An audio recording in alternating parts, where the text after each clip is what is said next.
Hello student, welcome to YouTube study. आज की इस वीडियो में यूपी बोर्ड क्लास 10 के बच्चों का यहाँ पे गृह विज्ञान मॉडल पेपर 2023 का लेकर आ चुके हैं। जितने भी बच्चे बोर्ड एग्जाम 2023 देने वाले हैं, सेम ऐसा ही आपका मॉडल पेपर के अकॉर्डिंग आपका पेपर आएगा।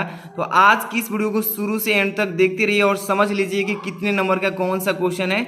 सेम ऐसा ही आपका पेपर आएगा बोर्ड एग्जाम 2023 का। तो वीडियो को लाइक कर दीजिए अगर आप इस चैनल पे नए हैं और बोर्ड एग्जाम 2023 में अच्छा स्कोर करना चाहते हैं तो चैनल को तुरंत सब्सक्राइब करके बेल आइकन हिट कर लेना। चलिए देख सकते हैं कि उत्तर प्रदेश माध्यमिक परिषद प्रयागराज परीक्षा 2023 पर आधारित है और यूपी बोर्ड परीक्षा 2023 के बच्चों के लिए गृह विज्ञान का मॉडल पेपर कक्षा 10 के बच्चों का यहाँ पे समय 3 घंटे 15 मिनट जिस तरीके से पेपर मिलता है सेम ऐसे ही है इसमें, और पूर्णांक जो है 70 मार्क्स का। ओके, इसके बाद थोड़ा सा यहाँ पे निर्देश दिया है, इसको पढ़ लेते हैं। नोट में लिखा है कि प्रारंभ के 15 मिनट परीक्षार्थियों को प्रश्न पत्र पढ़ने के लिए निर्धारित किया गया है, यानी कि प्रश्न पत्र को 15 मिनट पढ़ना है। इसके बाद यहाँ पे सामान्य इंस्ट्रक्शंस दिया है कि पहला नंबर की सभी प्रश्न अनिवार्य, यानी कि सभी प्रश्नों को करना है। इसके बाद दूसरा है कि प्रश्न पत्र 2 खंड में होंगे। खंड अ में बहुविकल्पी प्रश्न दिए जाएंगे तथा खंड ब में अति लघु उत्तरीय प्रश्न और लघु उत्तरीय प्रश्न तथा दीर्घ उत्तरीय प्रश्न, ये 3 प्रकार के प्रश्न होंगे और उनके उत्तर हेतु निर्देश प्रत्येक प्रश्न के पहले दिए गए हैं। ठीक है, और यहाँ पे देखिए पहला जो खंड है आपका अ स्टार्ट हो चुका है और इसमें देखिए निर्देश दिया है कि प्रश्न संख्या 1 से 20 तक, यानी कि 1 से 20 तक बहुविकल्पी होंगे और निम्नलिखित प्रश्नों में से प्रत्येक के 4-4 वैकल्पिक उत्तर दिए गए हैं। उनमें से सही विकल्प चुनकर उन्हें क्रमवार अपनी उत्तर पुस्तिका में लिखना है। ठीक है, अब यहाँ से पहला जो क्वेश्चन है स्टार्ट होता है। देखिए फर्स्ट नंबर जो क्वेश्चन है इसमें कि लोकप्रिय पारिवारिक बजट का सिद्धांत प्रस्तुत किया था, किसने किया था? 4 ऑप्शन से पहला है मार्क्स ने, यहाँ पे दूसरा है एंजिल ने और तीसरा है टाइल स्टाइल ने और चौथा है माइकल एंजिल ने। तो सभी बच्चे को मालूम है कि लोकप्रिय पारिवारिक जो बजट है इसका सिद्धांत प्रस्तुत एंजिल ने किया था, यानी कि यहाँ पे ख नंबर जो ऑप्शन है सही हो जाएगा। नेक्स्ट क्वेश्चन है आपका 2 नंबर। देखिए बचत सुरक्षित रखने का प्रमुख साधन क्या है? यहाँ पे देखिए क नंबर लिखा है बॉक्स में रखना और ख नंबर लिखा है बैंक में जमा करना और तीसरा है पड़ोसियों के घर में रखना और चौथा है इनमें से कोई नहीं। तो आप सबको मालूम है कि बचत सुरक्षित, खर्च करने के बाद जो पैसा बच जाता है उसको रखने का प्रमुख साधन क्या है? बैंक में ले जाकर रख देते हैं आसानी से, बैंक में जमा करना। ये ऑप्शन जो है 2 नंबर यही सही है। इसके बाद तीसरा जो नेक्स्ट क्वेश्चन है 3rd नंबर, यहाँ पे लिखा है कि राष्ट्रीय बचत पत्र किसकी योजना है? राष्ट्रीय बचत पत्र जो बना है किसके द्वारा? बैंक के द्वारा, जीवन बीमा निगम के द्वारा, यहाँ पे तीसरा है डाक खाने के द्वारा और चौथा है उपरोक्त में से किसी की नहीं। तो सब लोग जानते हैं, यहाँ पे देखिए डाक खाने लिखा है, यहाँ पे ग नंबर ऑप्शन ये सही हो जाएगा। इस प्रश्न का उत्तर डाक खाने की ये योजना है। ठीक है, नेक्स्ट क्वेश्चन है आपका यहाँ पे 4 नंबर लिखा है यहाँ पे कि 2 किलोग्राम चीनी का दाम 90 रुपया है। ध्यान समझते चलिए, 2 किलोग्राम चीनी का दाम 90 रुपया है और 5 किलोग्राम चीनी का दाम पूछा गया है। इसका मतलब 1 किलोग्राम चीनी का दाम 45 रुपया है तो 5 किलोग्राम, यानी 45 में जब हम यहाँ पर देखिए 45 में जब हम 5 से गुणा करेंगे मल्टीप्लाई तो कितना आएगा? 225 रुपया, यानी कि 5 किलो चीनी का दाम कितना हो जाएगा? 225 रुपया। पहला जो ऑप्शन है ये सही हो जाएगा। इसके बाद देखिए आगे लिखा है 5 नंबर क्वेश्चन, 1 लीटर पेट्रोल का दाम 70 रुपया 75 पैसा है, यानी कि 70 रुपया 75 पैसा एक लीटर पेट्रोल का दाम। तो 15 लीटर पेट्रोल का दाम क्या होगा? आप इसे मल्टीप्लाई कर देंगे 70.75 और गुणे 15 तो कितना आएगा? आप मल्टीप्लाई करेंगे तो यहाँ पर देखिए 1061 रुपया 25 पैसा। जो ग नंबर ऑप्शन है ये हो जाएगा इसका सही। ठीक है, बहुत ही इजी क्वेश्चन आता है पेपर में। जितने भी बच्चे गृह विज्ञान से ऐसा ही आपका भी पेपर आएगा। ठीक है, 6 नंबर क्वेश्चन देखिए, कौन सा रोग जल द्वारा फैलता है? कौन सा ऐसा रोग है जो जल के द्वारा फैलता है? ऑप्शन पढ़िए, लिखा है खसरा, ख नंबर लिखा है हैजा और 3 नंबर लिखा है टिटनेस और घ नंबर लिखा है प्लेग। तो जो भी बच्चे जानते हैं कि रोग जो फैलता है वो कौन सा जल के द्वारा, वो कौन सा है? हैजा है, यानी कि जो यहाँ पे ख नंबर ऑप्शन है ये सही हो जाएगा। नेक्स्ट क्वेश्चन यहाँ पे देखिए अगला है 7 नंबर, विश्व पर्यावरण दिवस कब मनाया जाता है? तो ये सभी बच्चे जानते हैं विश्व पर्यावरण जो दिवस है ये 5 जून को मनाया जाता है, यानी कि ये जो ग नंबर ऑप्शन है आपका ये हो जाएगा इसका सही।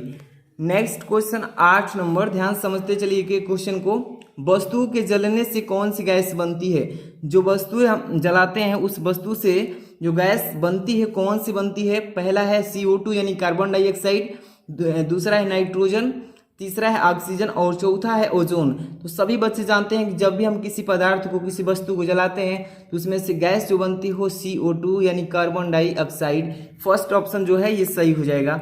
नेक्स्ट क्वेश्चन आपका है 9 नंबर, कूड़ा करकट को किन माध्यमों से निस्तारित किया जा सकता है? ठीक है, कूड़ा करकट को किन माध्यमों से निस्तारित किया जा सकता है? पहला है गाड़ करके, दूसरा है जला करके, तीसरा है खाद बनाकर और चौथा है ये सभी।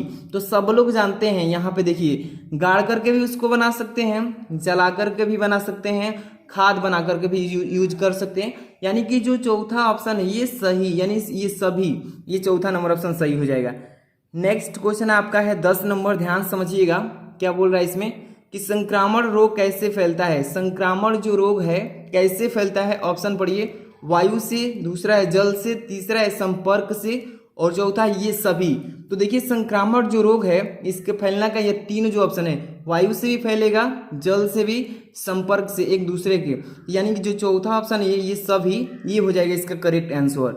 नेक्स्ट क्वेश्चन है आपके सामने 11 नंबर, घर में सिलाई करने से बचे होती है। देखिए घर में सिलाई करने से बचे होती है, यहाँ पे समय की मतलब यहाँ पे घर में जब सिलाई करते हैं तो वहाँ पे बचते होती है। यहाँ पर देखिए समय की, यहाँ पर थोड़ा सा मिस्टेक हुआ है टाइपिंग पे, यहाँ पे बचते हैं, बचते, ठीक है ना।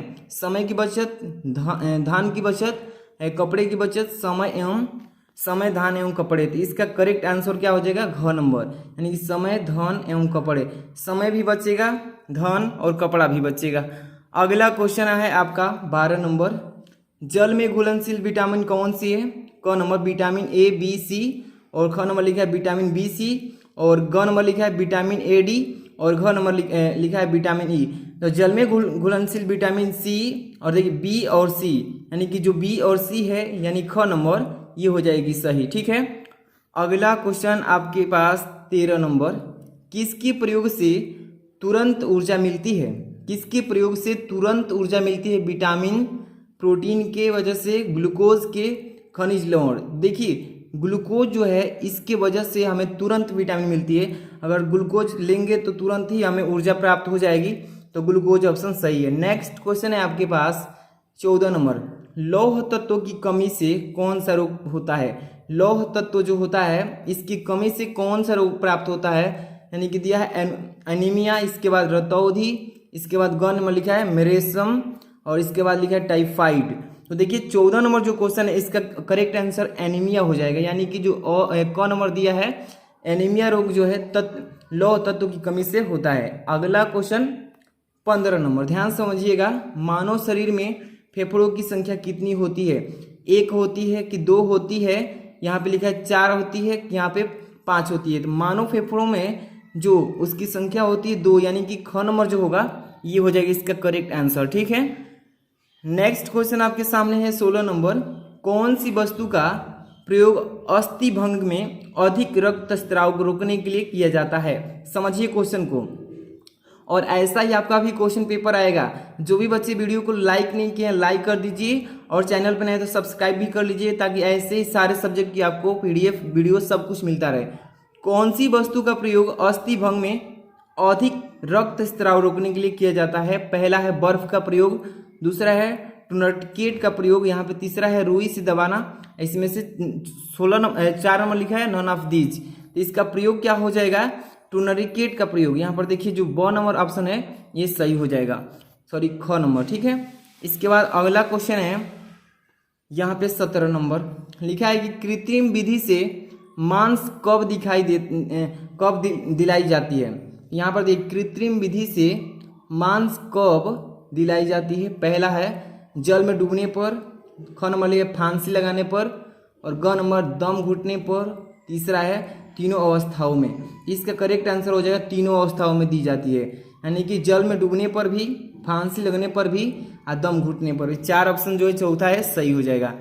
अगला क्वेश्चन है 18 नंबर, बर्फ की टोपी का प्रयोग किया जाता है। देखिए बर्फ की जो टोपी है उसका प्रयोग किस अवस्था में कब किया जाता है? तेज ज्वर में, यहाँ पे लिखा है तीव्र वेदना में, और यहाँ पर हड्डी टूटने पर, यहाँ पे 4 लिखा है मोच आने पर। तो देखिए तेज जब ज्वर आता है ना उस समय पे बर्फ की टोपी दी जाती है, यानी क नंबर ऑप्शन सही हो जाएगा। इसी तरीके से आपका पेपर आएगा, बहुत ही इजी क्वेश्चंस पूछे रहेंगे। अगला क्वेश्चन है आपके 19 नंबर, गर्म सेक 3, यहाँ पे 3 नहीं है, तीव्र है, ठीक है। यहाँ पे थोड़ा समझा देता हूँ, मिसप्रिंट हुआ है। यहाँ पे देखिए गर्म सेक तीव्र अवस्थाओं में दी जाती है, तीव्र दर्द में, तीव्र ज्वर में, स्पंज करते समय, नन ऑफ दीज।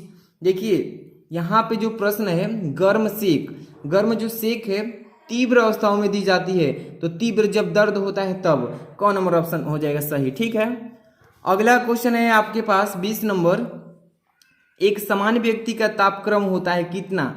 यहाँ पे पहला है 94 डिग्री फ़ारेनहाइट, यहाँ पे 96 डिग्री फ़ारेनहाइट, और यहाँ पे लिखा है ग नंबर 98 डिग्री फ़ारेनहाइट। यहाँ पे जो घ है 98.4 डिग्री फ़ारेनहाइट। तो एक सामान्य व्यक्ति का तापक्रम होता है, घ नंबर जो ऑप्शन दिया है 98.4 डिग्री फ़ारेनहाइट, ये हो जाएगा इसका सामान्य व्यक्ति का तापक्रम। अगला क्वेश्चन है आपके सामने खंड ख, खंड यहाँ से स्टार्ट होता है। अगला यहाँ पे देखिए खंड ब से स्टार्ट करेंगे। यहाँ पे देखिए निर्देश दिया, इसमें कैसे करना है। प्रश्न संख्या 21 से लेकर के 26 तक अति लघुत्तरीय प्रश्न पूछे गए हैं, और प्रत्येक प्रश्न का उत्तर अधिकतम 25 शब्दों के अंतर्गत में देना है, ठीक है। देखिए यहाँ से 21 नंबर क्वेश्चन है कि एक अच्छे बजट की 2 विशेषता बताइए, और बहुत ही सिंपल सा एक लाइन में इसका जवाब देना है कि एक अच्छे बजट की 2 विशेषता बताना है। तो एक हो जाएगा अनावश्यक व्यय को निर्देशित करता है कि बेकार के खर्च को बचाता है, ठीक है, और प्राथमिक बजट में ये बचाव भी रखता है, ठीक है। ये हो जाएगा इसका सही आंसर। यहाँ पे 22 नंबर, बचत क्या है? देखिए अपने पारिवारिक खर्च को खर्च करने के बाद जो पैसे बच जाते हैं वो हो जाएगा इसका बचत। तो सिंपल सा प्रश्न पूछा गया है, एक एक लाइन में इसका जवाब देना है। अगला है देखिए खून कितने प्रकार के होते हैं? यहाँ पे जो है 23 नंबर जो क्वेश्चन है इसमें खून नहीं है, ये थोड़ा सा मिस्टेक हुआ है। तो देखिए यहाँ पे खून नहीं, कुआं होगा, ठीक है। कुएं में कितने प्रकार के होते हैं? तो कुएं जो होते हैं सिंपल तरीके से बताया जाए तो 4 प्रकार के होते हैं। यहाँ प्रकार पूछा है, नाम नहीं पूछा है। यहाँ पे देखिए 24 नंबर, ध्वनि की तीव्रता के मापने की इकाई क्या है? ध्वनि को मापा जाता है डेसिबल से, ठीक है, डेसिबल से मापा जाता है। सिंपल सा क्वेश्चन है। 25 नंबर, कचरा प्रबंध के लिए सर्वप्रथम क्या उपाय किया जाना चाहिए? कचरा प्रबंध करने के लिए एक सिंपल सा बात है कि जो जमीन है उसमें गड्ढा खोदकर और उसको एक जगह इकट्ठा करके उसको ढक दिया जाए। यहाँ पे देखिए 26 नंबर, चिकनगुनिया के मुख्य लक्षण क्या है? चिकनगुनिया कैसे पहचानेंगे कि जिस व्यक्ति को हो जाता है उसमें क्या लक्षण दिखाई देने लगते हैं? चिकनगुनिया में जोड़ों में दर्द होने लगता है, ठीक है, जोड़ों में दर्द होगा एक तो।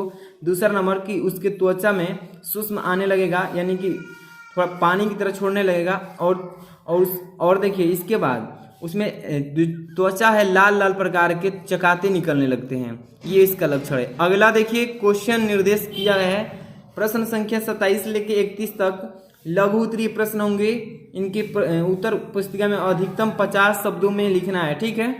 अगला क्वेश्चन 27 नंबर, डाक खाने में बचत खाता खोलने से क्या लाभ होता है समझाइए। इस तरीके से पेपर में प्रश्न आएगा। 28 नंबर, मानव जीवन के लिए, बहुत ही सिंपल सा क्वेश्चन है, इसका सोल्यूशन कहेंगे और ज़्यादा से ज़्यादा बच्चे कमेंट करते हैं तो इसका सोल्यूशन कॉपी पे हम सोल्यूशन करके अपलोड कर देंगे। 28 नंबर, मानव जीवन के लिए जल के कार्यों एवं उपयोगिता का वर्णन कीजिए। अगर ये क्वेश्चन आपको नहीं आता है तो अथवा में अवेलेबल है क्वेश्चन, हमारे लिए जल क्यों आवश्यक है, ठीक है। सिंपल क्वेश्चन आता है। और इसके बाद अगला क्वेश्चन 29 नंबर देखेंगे कि मक्खियाँ किस प्रकार रोगों के वाहक का कार्य करती है ना, और मक्खियों द्वारा कौन से रोग फैलते हैं, इस तरीके से प्रश्न पूछे जाएंगे। और अथवा में भी क्वेश्चन दिया है, अगर ये क्वेश्चन आपको नहीं आ रहा होगा तो अथवा में से कोई एक कर सकते हैं, जैसे कि पर्यावरण संरक्षण के लिए जनता को कैसे जागरूक किया जा सकता है, ठीक है, इस तरीके से प्रश्न पूछा जाएगा। अगला क्वेश्चन है 30 नंबर, ध्यान समझिएगा इसको, कि रोग प्रतिरक्षा से आप क्या समझते हैं? रोग प्रतिरक्षा से आप क्या समझते हैं, इस तरीके से पेपर में आएगा। अथवा में क्वेश्चन दिया रहेगा कि चेचक रोग के लक्षण, कारण और बचाने के उपाय लिखिए। इसी तरीके से पेपर में आएंगे क्वेश्चन। और सिंपल सा क्वेश्चन रहेंगे और अगर आप चाहते हैं इसका फुल सोल्यूशन वो भी बोर्ड एग्जाम की कॉपी पे, तो कमेंट ज़्यादा से ज़्यादा करना होगा, इसको शेयर करना होगा अन्य बच्चों में। देखिए 31 नंबर क्वेश्चन, 18 वर्ष की बालिका के पेटीकोट का नाम लिखकर ड्राई फिटिंग कीजिए, या अथवा में क्वेश्चन दिया है कि सब्जियों के सूप रेसिपी तथा बनाने की विधि को बताइए। इस तरीके से पेपर में पूछा जाएगा खाना बनाने के बारे में, ठीक है। सब्जियों के सूप रेसिपी बनाने की विधि को बताना है, ठीक है। इसके बाद अगला आपका है निर्देश। प्रश्न संख्या 32 से लेकर के 34 तक दीर्घ उत्तरीय प्रश्न होंगे और प्रश्न संख्या 32-33 विकल्प दिए गए हैं। प्रत्येक प्रश्न के एक ही विकल्प उत्तर पुस्तिका में लिखना है जो सही होगा। प्रत्येक प्रश्न के उत्तर 100-102 के अंतर्गत देना है। ये लॉन्ग टाइप के क्वेश्चन होंगे। यहाँ पे देखिए 32 नंबर जो क्वेश्चन है, इसमें पारिवारिक बचत से आप क्या समझते हैं, ठीक है, समझते हैं, और बचत का क्या महत्व है, किन साधनों पर बचत को सुरक्षित रखा जा सकता है। इसी तरीके से पेपर में बोर्ड एग्जाम में क्वेश्चन आते हैं। अगर वो क्वेश्चन नहीं आ रहा है तो आप अथवा में जो दिया है वो भी कर सकते हैं। जैसे जल का संगठन बताइए तथा जल प्राप्ति के स्रोतों का उल्लेख कीजिए तथा अथवा जल प्राप्ति के मुख्य स्रोत बताइए। अगर आप इस मॉडल पेपर का पीडीएफ चाहते हैं तो वीडियो के डिस्क्रिप्शन में टेलीग्राम लिंक दिए हैं, वहां से जाकर के ज्वाइन हो जाइए, वहां पे सेंड कर देंगे।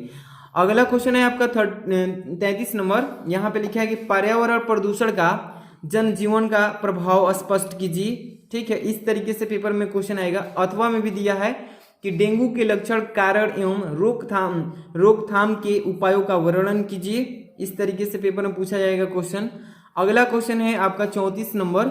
वायु द्वारा रोग कैसे फैलता है, यहाँ पे फैलता है, ठीक है, खेलता लिखा है, मिस टाइपिंग हुआ है। यहाँ पे देखिए वायु द्वारा रोग कैसे फैलता है, वायु द्वारा कौन कौन से रोग फैलते हैं, वर्णन कीजिए। या अथवा में दिया है कि विषाभक्त भोज से आप क्या समझते हैं, तात्पर्य पूछा है इसके बारे में।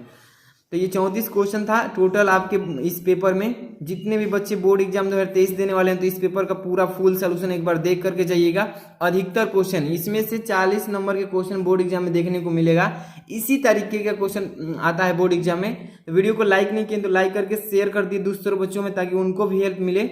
और जाकर के पीडीएफ टेलीग्राम ज्वाइन होकर के वहां से ले लीजिए। मिलते हैं नेक्स्ट वीडियो में। Thanks for watching.